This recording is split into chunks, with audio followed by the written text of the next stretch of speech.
Then on January 17th, the sun is going to move into the gate 60 and the earth is going to move into the gate 56. Now, the sun here in the 60 is joining Pluto. Now, Pluto is in the gate 60 for about 3 years, okay, between going forward and retrograding and going forward and retrograding.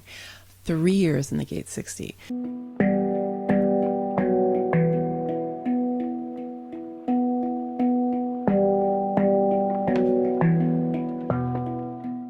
So we're getting like a PhD level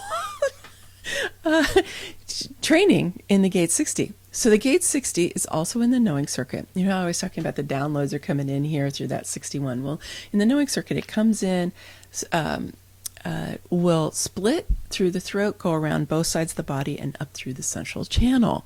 And so as it does that, when we get to the root and the energy is down there in the root and it's going to be coming up through that central channel, the 60 is there to say, we just had access to a lot of evolutionary mutative energy.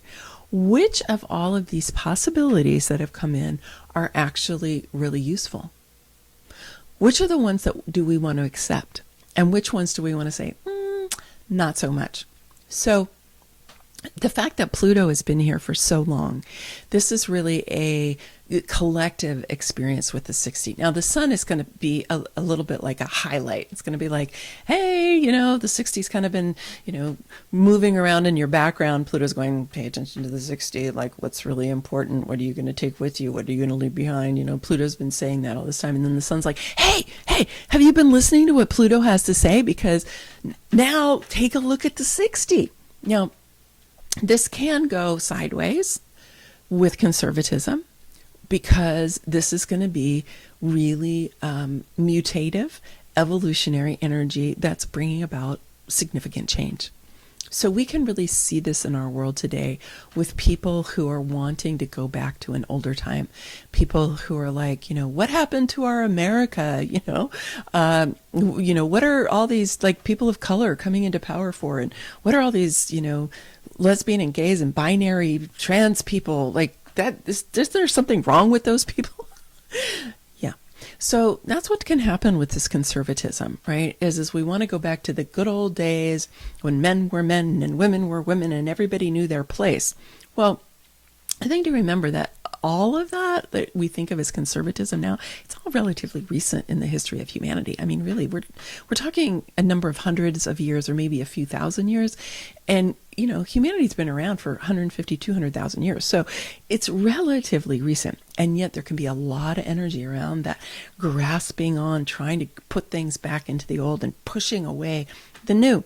But it's inevitable because we're not going back. It's not possible to go back. The energy of moving forward into a more equitable, more sustainable, more regenerative, more kind, more compassionate future, it's unstoppable at this point.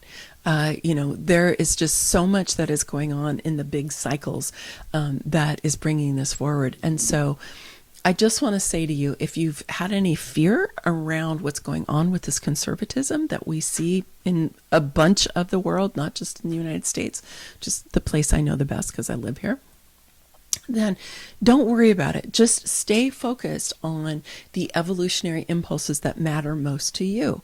And yours are going to be different for you depending on, you know, what your values are, what your lifestyle is, the people who are like I have a kid who's non-binary. So the acceptance of LGBTQ people is super important. I've always been a bit gender divergent myself. So it's like, you know, the idea that women would go back to being, you know, when women were women and we knew our place. I mean, no, like that is not going to happen, right? And so I'm a big advocate of allowing us to be evolving. And so take a look at that for yourself, because this is like a super theme, because like I said, Pluto is here for 3 years. It's a long time. And now the sun is lighting up as well. Then the Earth is lighting up the gate 56. So the gate 56 is one of the beautiful storytelling gates in the chart. It's known kind of as the divine storyteller in quantum human design. And so it's an energy it's collective because it's in the sensing circuit. So it's collective circuitry. we want to look at what are the stories that we're telling about the collective. And I think it works so well with the gate 60, right? Because when we're looking at either evolution, things moving progressively forward to being more equitable, sustainable, regenerative, compassionate, kind, and so on, then what are the stories that we're telling about the past?